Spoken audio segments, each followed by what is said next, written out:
Hech kimga hech qachon sizni baholashga ruxsat bermang. Hech kimning haqqi yo'q sizni baholashga. Biz Instagramda shu darajada mukkasidan kirib ketganmizki, odamlarga bizni baholashga ruxsat berib qo'yapmiz, o'zingiz bilmagan holatda. Ya'ni ularni laykini kutib, kommentini kutib, prosmotrini kutib nima qilyapmiz? Mani baholab ber deyapmiz. Bermang bunaqa imkoniyatni ularga. Yo'q. Men o'zim uchun o'zim qo'yyapman, men o'zim uchun o'tayman. Ko'radi, ko'rmaydi, prosmotr tushadi, statistika tushib ketadi, layk bosmaydi. Muhim emas. Muhimi men hozir shu yerda zavqli holatimni yoki zavqli biror bir narsamni muhrlagim kelyapti. Yoki odamlarga qanaqadir foydali narsa bergim kelyapti, foydali gap aytgim kelyapti. Kimga qo'yishdan oldin Allohim kimga kerak bo'lsa o'sha insongacha yetib borsin deb niyat bilan bitta bosing bo'ldi.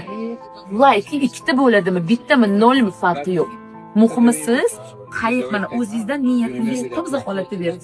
Lekin bitta narsani berayotganda prosmotr bo'lsin, statistikam tushib ketyapti, voy prosmotr olmayapti, yomon bo'lyapti deb qarasangiz agar, siz o'zingiz bilmagan holatda shunchaki Instagramni va odamlarning o'sha podpishiklaringizni yoki umuman olganda o'sha odamlarni qulli bo'lib qolasiz.